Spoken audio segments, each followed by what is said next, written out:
Donc, on est là aujourd'hui pour décoder les symboles des lettres du mot migraine. Et l'idée, ça va être de voir si ça peut nous renseigner, ce que ça peut nous dire sur les causes éventuelles ou les facteurs déclenchants ou voilà, ce qui, dans nos façons de penser, façons de nous comporter au quotidien, façon d'agir, peut éventuellement contribuer à la survenue de la migraine.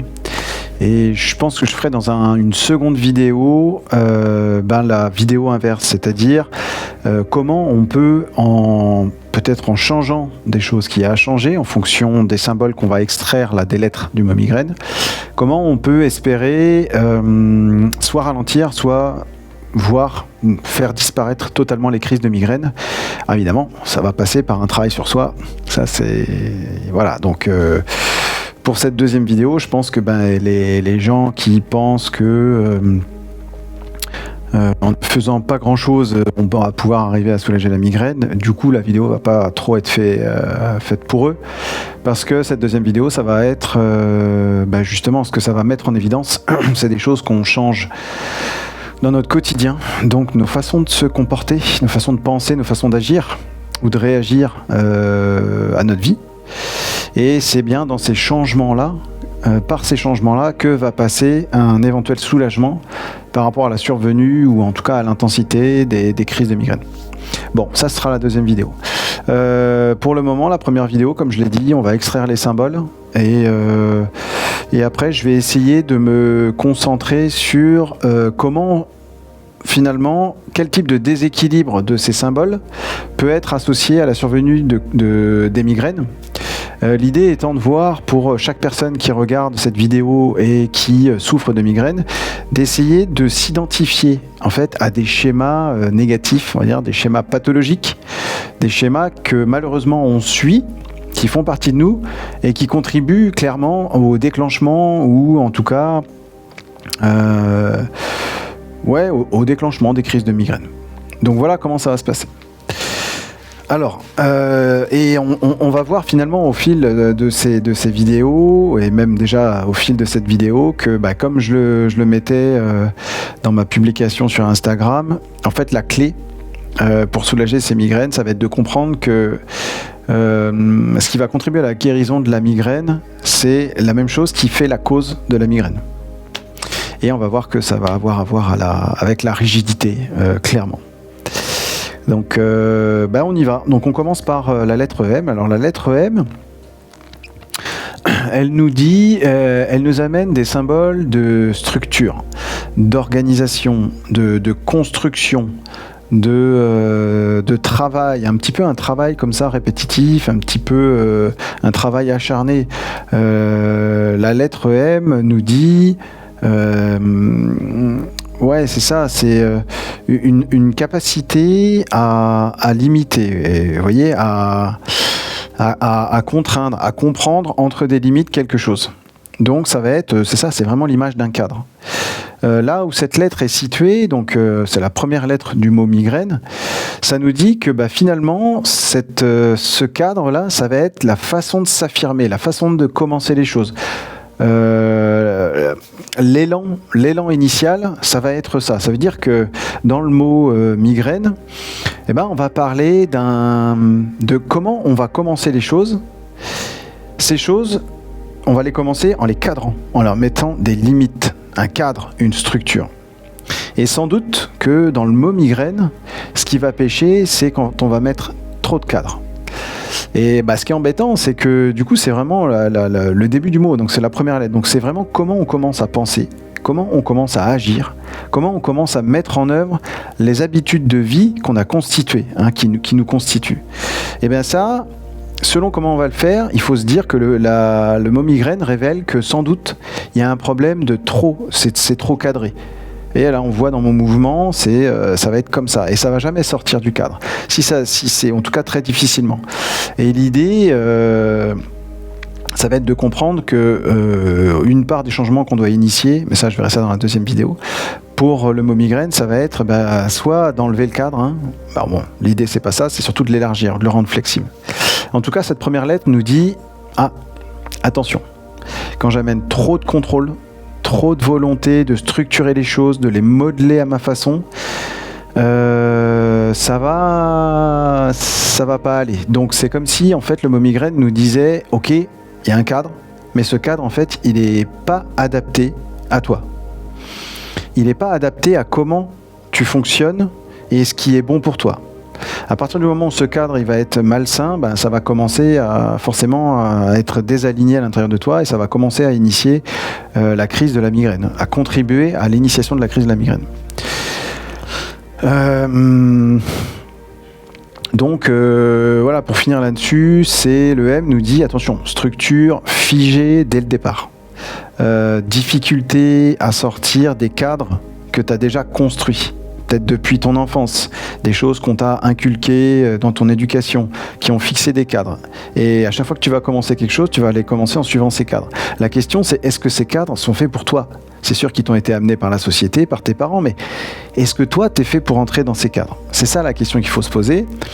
Et parce que si c'est pas le cas, en fait, on commence tout de suite par un blocage de l'expression de qui on est, de qui tu es. Ça peut pas s'exprimer parce que si tu t'exprimes selon un cadre qui est pas fait pour toi, ça va pas. Et forcément, il y a l'idée que tout doit être sous contrôle.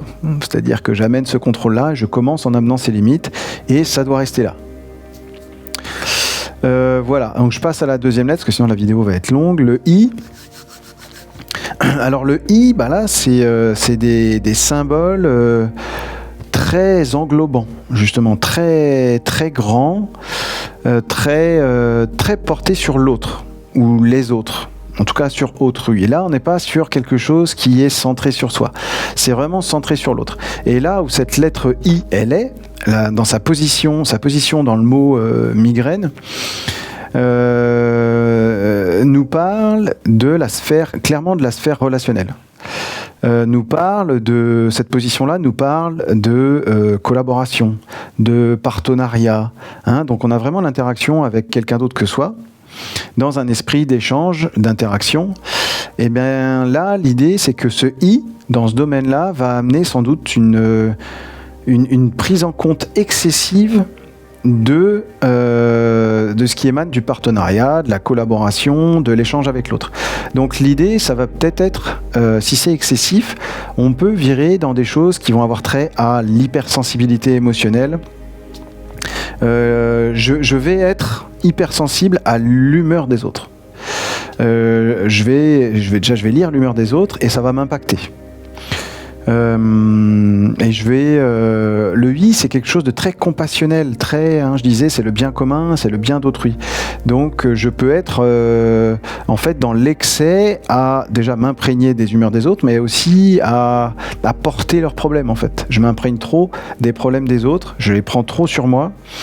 Et ça peut m'amener à ressentir forcément un épuisement émotionnel. Alors déjà qu'on a déjà affaire avec nos propres émotions, mais si en plus on s'imprègne, on prend trop les émotions des autres, forcément on va fatiguer, quoi. Donc une sorte de surcharge émotionnelle. On pourrait dire, le I là, dans cette position-là, nous amène, dans son déséquilibre, nous amène l'idée d'une surcharge empathique. Alors sans doute les gens qui, sous cet angle-là, les gens qui éprouvent la migraine, sont sans doute des gens qui ont une forte empathie et qui vont prendre trop sur eux le problème de l'entourage, les problèmes de l'entourage. Donc on va avoir une sensibilité, c'est-à-dire presque on va avoir un cerveau en hyper-signal émotionnel. Et là, on a aussi potentiellement l'idée de s'oublier soi dans la relation. C'est-à-dire qu'on va se mettre un peu de côté, on va vouloir aider l'autre, mais si ça nous fatigue, nous, tant pis, c'est pas grave, on met de côté, l'important c'est que l'autre il aille bien, quoi. Donc y a un peu cette tendance-là au sacrifice, à se sacrifier soi par rapport à l'autre. On va faire beaucoup de choses pour l'autre, et puis nous, bon, ça va venir un peu après. Mais en tout cas, c'est vraiment dans la sphère relationnelle. Ouais, c'est ça, c'est un peu se dissoudre dans l'autre, se dissoudre dans la relation avec une relation, l'idée étant que la relation soit idéale, soit parfaite, parce que le I, c'est ça, c'est des valeurs très grandes, très englobantes, très profondes. Et là, il va y avoir aussi dans le côté déséquilibre, le fait de subir des tensions relationnelles entre soi et les autres, en fait. Ça, c'est un peu ce que nous dit le I du mot migraine. Ensuite, on va avoir le G. Le G, là où il est là, alors le G, c'est la capacité d'analyse. C'est l'intellectualité, la capacité à se poser des questions, à aller chercher dans la profondeur, dans le détail, chercher dans ce qui est caché, quoi. C'est le fait de turbiner mentalement. Wow, ça turbine. Là où c'est placé là, c'est dans la sphère de l'expression de soi, la communication, la transmission. Donc encore une fois, on est dans moi et l'autre, et dans comment je verbalise à l'autre, comment je transmets, comment j'interagis avec l'autre, comment j'exprime ce qu'il y a à l'intérieur. L'idée, c'est que là, le G, il va amener presque une capacité à vraiment autopsier chaque détail de ce qu'on va avoir à l'intérieur de soi et de ce qu'on va exprimer. C'est-à-dire qu'on va se poser beaucoup de questions sur ce que je dis, comment je m'exprime, comment l'autre le perçoit, est-ce que c'est la meilleure façon, est-ce que c'est bien, est-ce que c'est mal, et ça va turbiner comme ça va turbiner, ça va donner en fait une communication, potentiellement une difficulté à s'exprimer librement. C'est clair que quand c'est déséquilibré, c'est ça, parce que souvent la communication, c'est fugace, ça peut être très fugace, très intuitif, c'est très tac, je ressens un truc, paf, je livre exactement ce que je pense. Là, il n'y a pas de réflexion. Il n'y a pas de je me pose plein de questions, est-ce que je vais faire ci, est-ce que je vais faire ça, est-ce que je vais pas le blesser, est-ce que c'est bien, est-ce que ça va pas m'amener ça, les conséquences derrière. Voilà, le G, c'est ça, cette capacité à faire turbiner les choses à l'intérieur de soi, et donc ça va bloquer un peu l'expression naturelle des choses. Donc ça va amener ce genre de communication, un dialogue un peu, des communications pas fluides. Et surtout, ça peut surtout amener à parler pour ruminer. C'est-à-dire que comme on va se poser beaucoup de questions, en général, le cerveau est fait de telle sorte qu'il est quand même plus impacté par ce qui est négatif que ce qui est positif. Malheureusement, c'est comme ça. Voilà, dans des époques reculées, ça a pu nous servir à évoluer, à arriver là où on en est là, mais maintenant, est-ce que cette disposition cérébrale est toujours aussi utile ? Sans doute que non. En tout cas, elle imprègne vachement notre fonctionnement cérébral. Donc l'idée, pour quelqu'un qui se questionne, qu'est-ce qui va se passer ? Il va rester un peu bloqué sur des questionnements un peu de rumination. Et ça va amener une communication qui est très dans la rumination. Donc on peut être amené à parler de ses doutes, de ses questionnements, tout ça. Et quand ça c'est fait de façon trop excessive, si on se pose trop de questions sur comment on s'exprime soi, on va être un peu bloqué dans la communication avec l'autre. Et c'est sans doute une des choses qui doit contribuer à la survenue d'épisodes de migraine, parce que c'est ce qui est véhiculé par la lettre G dans cette place-là. Donc la rumination cognitive, quand il y a beaucoup de questions, comme ça aussi, ça amène à la surcharge cérébrale, surcharge mentale. C'est lourd, on est fatigué, quoi. Et surtout, on parle pour ruminer, quoi. Et on décortique beaucoup trop notre communication, beaucoup trop notre expression de nous-mêmes. Ça, c'est le G. Le R derrière, le R, c'est un peu comme le I. Ça va amener des valeurs pareilles de compassion, d'altruisme, d'idéaux élevés, c'est-à-dire que ça englobe beaucoup le bien commun, autrui, des visions, des choses très, très grandes. Hein, ça c'est le R. Et là où il est placé là,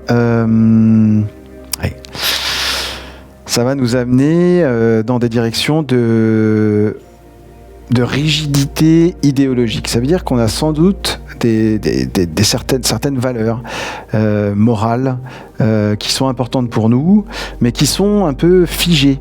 Hein, parce que là où le R il est là, c'est ça, c'est le cadre, la structure, le côté ça bouge pas trop, les fondations, le truc solide. Et pour le coup, ça peut amener à quand on a des idéaux élevés, on pense que c'est les bons. Et donc c'est costaud, c'est solide. Et donc on va avoir peut-être une tendance à vouloir faire comprendre aux autres que c'est ça la solution, que c'est ça qu'il faut penser.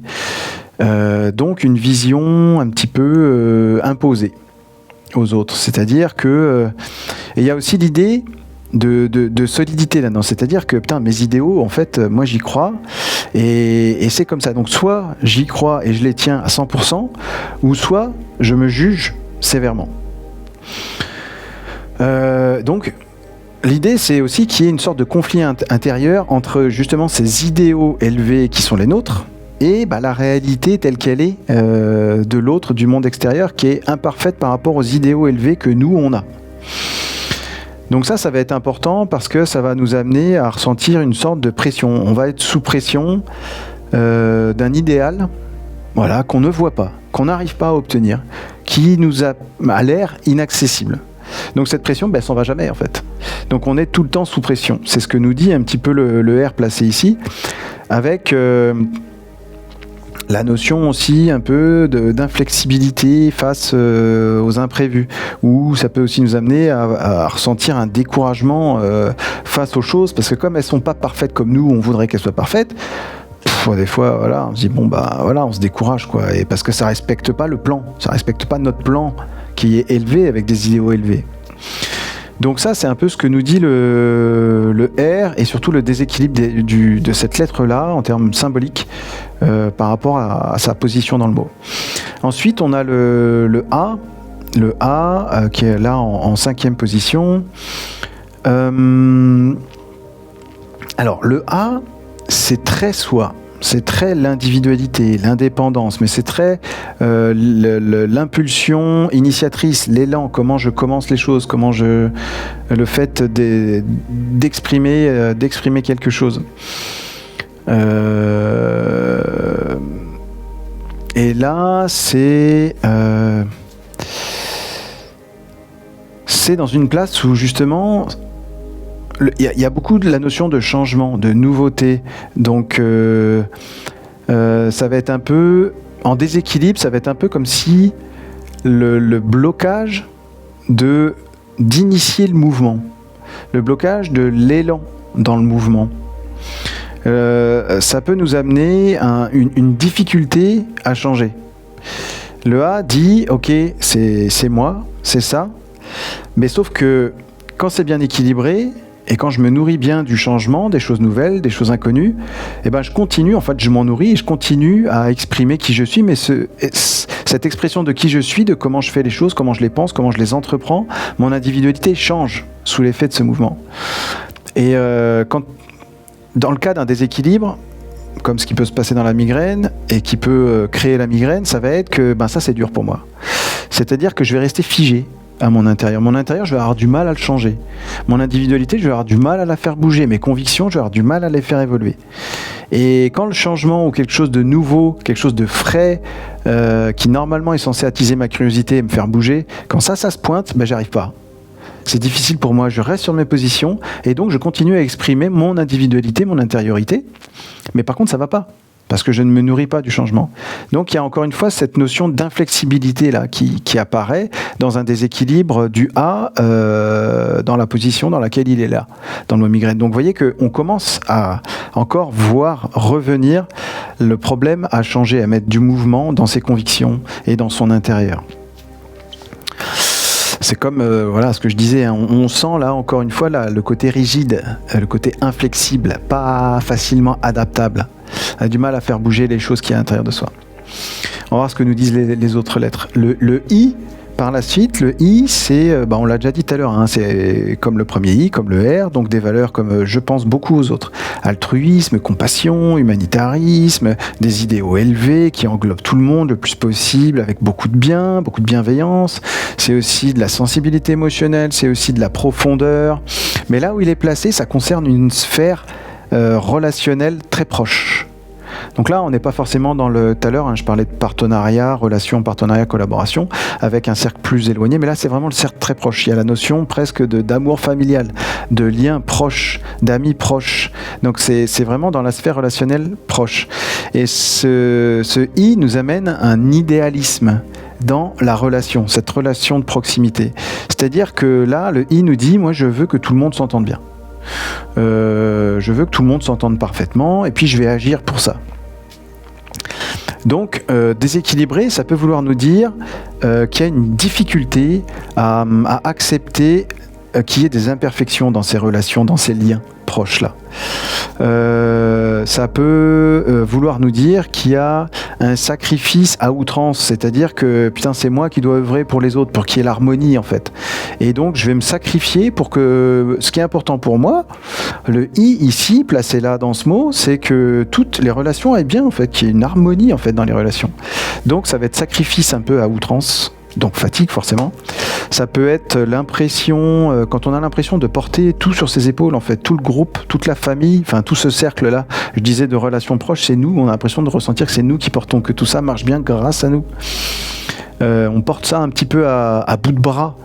Donc il y a forcément la notion d'épuisement, à vouloir tout le temps penser que c'est nous qui intervenons dans ces relations parfaites, un peu à sauver tout le monde. Là c'est le déséquilibre, c'est ça, avoir la sensation de je suis un peu le sauveur de, de tout le monde. Avec une, c'est ça, il y a une dilution dans la problématique collective, des relations collectives. Et derrière ça, il peut y avoir l'idée d'avoir un peu la difficulté à poser des limites dans ses engagements, dans justement cette sphère relationnelle proche. Donc tendance au sacrifice émotionnel, trop se charger des problèmes familiaux, familiaux pas forcément la vraie famille, mais forcément la famille c'est des gens qui sont proches de nous, mais ça peut être aussi des amis, un cercle proche. Dans ce cercle-là, on peut avoir tendance à penser qu'on est trop impliqué, c'est nous qui portons tout, et on le fait trop. Dans ce déséquilibre-là, on peut avoir tendance à ressentir qu'on le fait trop au détriment de soi-même, au détriment de sa propre santé. Donc avec une accumulation, parce qu'au bout d'un moment on a ras-le-bol en fait, donc il peut y avoir des accumulations de tensions au niveau relationnel en fait, avec une charge mentale constante de les autres ont besoin de moi, j'ai besoin d'agir. Là ça va plus être clairement lié à des choses émotionnelles, donc sans doute des migraines émotionnelles en fait. Et ce qu'on peut ressentir, du coup, dans ce cas-là, j'imagine, moi je fais pas de migraine, mais j'imagine, ça va être qu'on peut se sentir une fatigue après avoir pris soin des autres. Clairement. Quand on est trop dans l'excès de ça, forcément, on va faire le job. On va harmoniser la relation entre moi et les autres, ou entre les autres et les autres. Mais par contre, après, on sent une fatigue énorme, quand on a besoin de se reposer de ouf. Là, ça c'est sans doute un signal fort pour dire oula. Attention là, migraine, elle peut arriver bientôt là. Donc une frustration quant à l'aide qu'on donne à son entourage, qui est excessive et qui ne tient pas assez compte de soi. Ça, ce que nous dit le I. Et le N nous amène là où il est placé. Le N, c'est le mouvement, la nouveauté, la curiosité, c'est la liberté aussi. Donc c'est quelque chose qui bouge. C'est vraiment des symboles qui bougent. Et là où le N il est, c'est dans la sphère justement de l'analyse profonde. De comment je réfléchis sur les choses, comment j'analyse, comment je vais chercher la profondeur, comment je vais chercher la compréhension de comment les choses et les gens fonctionnent. Donc ça nous amène du mouvement dans cette sphère-là. Donc en déséquilibre, ça peut être le fait de ressentir une sorte de dispersion intellectuelle. Une agitation. Une agitation intellectuelle, des pensées un peu incessantes, c'est-à-dire qu'il y a tout le temps des questions qui viennent, et c'est difficile, là, si c'est déséquilibré, ce N peut nous dire c'est difficile pour moi de rester calme. Putain, même quand je suis calme, ça turbine en fait. Ça turbine et il y a tout le temps du mouvement, du questionnement, du machin. Donc il y a un côté, quand c'est à l'excès, ça c'est un côté, je refuse de m'arrêter pour comprendre les choses. Je suis en train de questionner en fait. Questionner c'est bien, mais à un moment donné, il faut essayer de trouver des réponses. Il faut se poser pour trouver les réponses, puis essayer de les intégrer, les réponses, essayer de les comprendre. Donc quand ça bouge tout le temps, je me pose pas assez pour essayer de comprendre les choses. Donc déjà je fatigue, parce qu'au bout d'un moment, c'est compliqué de tout le temps réfléchir. Et difficulté à se reposer, à être dans le calme. Forcément il y a l'idée de ça saute d'une idée à l'autre, comme ça pulse comme ça sans vraiment approfondir, et une sorte d'instabilité extérieure par un excès de questionnement. Donc là on va avoir une fatigue particulière, c'est vraiment la fatigue cognitive. Après une consommation excessive d'informations forcément, quand on se pose beaucoup de questions, il y a plein d'infos. Donc là, ce N-là déséquilibré nous dit c'est dur de faire le calme. ça turbine tout le temps. Et forcément, au bout d'un moment, ça craque. Ça craque, migraine. Boum. Et voilà, j'en arrive à la dernière lettre, le E. Le E, c'est un peu comme le N. Il a des symboles communs en tout cas. Et justement, le E, c'est, en langue des oiseaux, c'est le monde. Donc le monde, c'est tout. Hein, c'est tout, c'est l'inconnu. C'est forcément, dans le monde, on connaît que peu de choses. Hein. Il y a la plupart des choses qu'on connaît dans le monde, c'est rien du tout. Et donc la plupart des choses, c'est inconnu. Donc le E, c'est aussi beaucoup de nouveautés. C'est beaucoup de mouvements aussi. Et là où il est placé, ça concerne la sphère de comment j'impose les choses dans la matière, la manifestation concrète de ce que j'ai à l'intérieur, de mes projets, de comment je pose ça dans la matière. Et ben là, le E nous dit, ok, beaucoup de mouvements, beaucoup de changements. Ça nous ramène justement à l'inflexibilité. Ça veut dire que si ça c'est déséquilibré, ça veut dire que les façons dont je pose dans la matière, les façons dont je manifeste mes idées, mes projets, c'est pas assez flex. C'est pas assez de mouvement dedans. C'est trop solide, trop fondation. Je fais pas assez bouger. Donc là, on a encore la notion de rigidité là c'est pour ça que j'insistais dans mes miniatures là-dessus, c'est que et on verra pourquoi, parce qu'il y a un vrai paradoxe en fait dans le mot migraine, parce que ce qui cause la migraine, on voit bien venir, c'est l'excès de rigidité à différents niveaux, hein, mais c'est aussi la solution.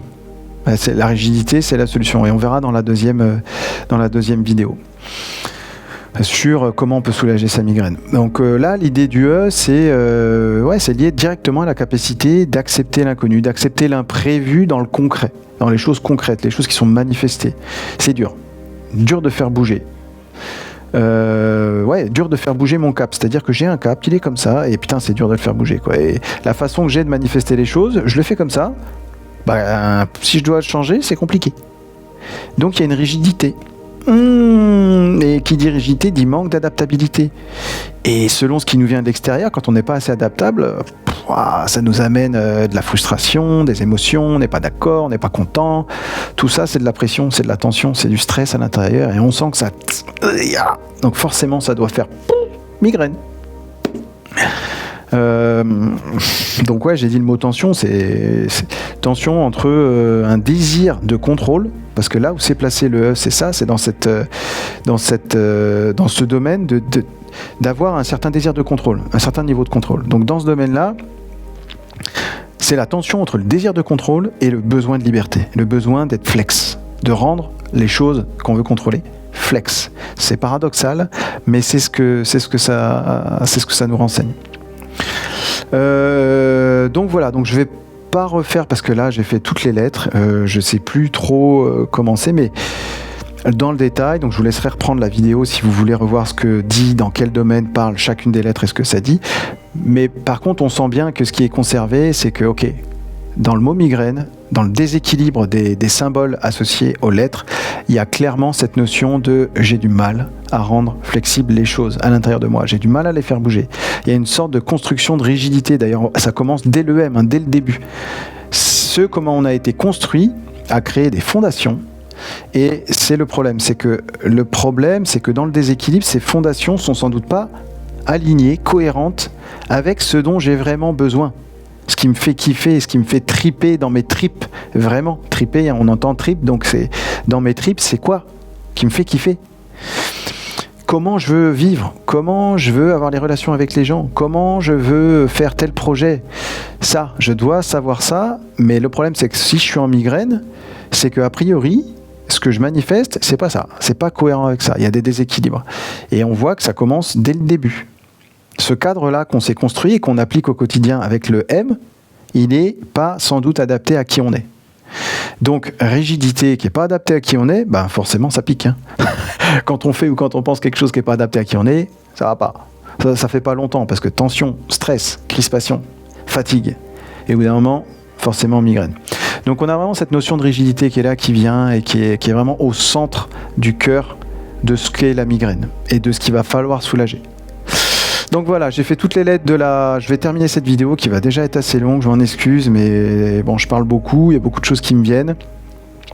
J'espère que ça a été clair, à peu près le message qui doit ressortir d'un déséquilibre des choses déséquilibrées qui sont à l'origine de la migraine et qu'il va s'agir de travailler pour rééquilibrer, en tout cas pour faire ou penser, manifester autrement, et que quand on va réussir à faire ça, ça va nous aider à soulager nos migraines. Donc l'idée c'est dans la prochaine vidéo de vous livrer quelles sont les clés, les leviers associés à chacune des lettres pour rééquilibrer ces déséquilibres. Évidemment, en fonction des gens et en fonction de vos vies, vous n'allez pas avoir les mêmes déséquilibres, c'est-à-dire que les mêmes lettres et les mêmes symboles ne vont pas être concernés par les déséquilibres. Donc là, ça va parler à chacun. Il va falloir que chacun prenne, même là en fait. Tout le monde n'a pas les déséquilibres de toutes les lettres que j'ai mis, je pense. Donc à vous de me dire peut-être dans les commentaires, ah bah ouais, moi c'est plus, c'est clair, c'est plus le M, je sens qu'il est déséquilibré, ou le premier I, ou le G, enfin voilà, je serais content si j'avais ce genre de commentaires sous la vidéo. Et donc après, dans la deuxième vidéo que je vais faire, qui va être plus thérapeutique, on va dire, l'idée ça va être que chacun prenne ce qui résonne avec ce dont il sent qu'il doit être réaligné à l'intérieur de lui. Mais voilà, ça va être l'objet de la deuxième vidéo, qu'est-ce que véhiculent les lettres sur le mot migraine, mais dans le bon sens, c'est-à-dire comment sortir de la migraine, quel changement initier à l'intérieur de soi. Voilà, je vous remercie et je vous dis à bientôt pour la suite. Bye bye.